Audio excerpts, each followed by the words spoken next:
ভোটে বঙ্গ সফরে তৃণমূলের বিরুদ্ধে চার্জশিট পেশ করলেন অমিত শাহ। বললেন ভোট এলেই মমতা বন্দ্যোপাধ্যায় তিনি ভিকটিম কার্ড খেলেন।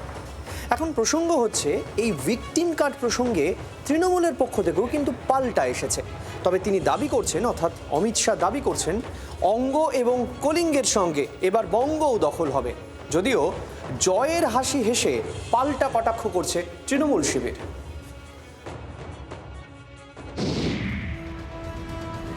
একুশের ভোটের আগে নন্দীগ্রামে দুর্ঘটনার কবলে পড়েন মুখ্যমন্ত্রী।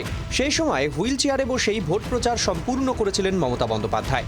5 বছর পরের ভোটেও সেই প্রসঙ্গে বঙ্গ রাজনীতি হঠাৎই সরগরম। শনিবার তৃণমূল সরকারের বিরুদ্ধে 35 পাতার চার্জশিট পেশ করেন অমিত শাহ। তোপ দাগেন ভোট এলেই মমতা বন্দ্যোপাধ্যায়ের ভিকটিম কার্ডের রাজনীতি বুঝে গিয়েছেন বাংলার মানুষ। ममता दीदी ने हमेशा विक्टिम कार्ड का पॉलिटिक्स खेला है।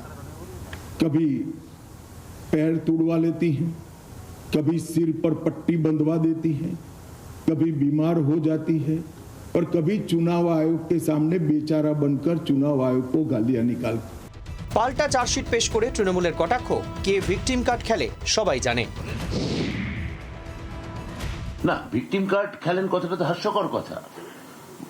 মানে যদি বলে থাকেন কখনো ব্যান্ডেজ পড়ছেন, কখনো প্লাস্টার, দিনের মধ্যে 10 বার ব্যান্ডেজ পাল্টাচ্ছেন না, প্রধানমন্ত্রী ড্রেস পাল্টানো মতো। একটা কথাই বলতে পারি, তুমি সর্প হয়ে দংশন করো, ওজা হয়ে ঝাড়ো।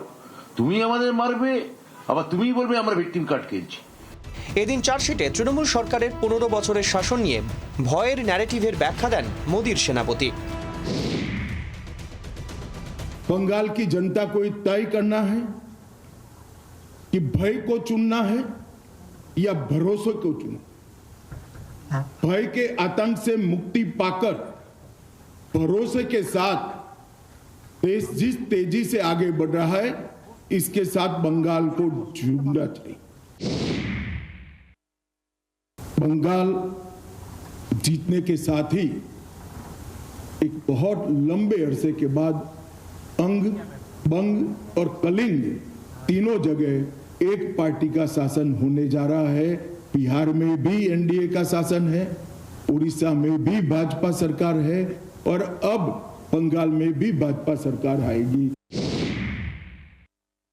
অঙ্গ কলিঙ্গ হয়েছে। বঙ্গ মানে এখানে ওনাকে বঙ্গ মানে মিউজিক, চামড়া জানেন তো বঙ্গ হয়, আমরা বঙ্গ বাজিয়ে দেখিয়ে দেবো কিভাবে বঙ্গ জয় হয়। অঙ্গ বঙ্গ ওনার এবার যেটা শুরু হবে সেটা হচ্ছে বঙ্গচ্ছেদ, তারপর কলিঙ্গচ্ছেদ, আর লাস্টে হবে অঙ্গচ্ছেদ।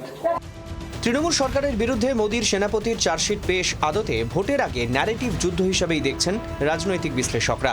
ইভিএম এর আগে ন্যারেটিভই এখন হাতিয়ার। কমলাক্ষ ভট্টাচার্য, মৌমিতা চক্রবর্তী, পিয়ালি মিত্রের রিপোর্ট, জি 24 ঘন্টা। বাংলার আওয়াজ, বাঙালির আবেগ, জি 24 ঘন্টা।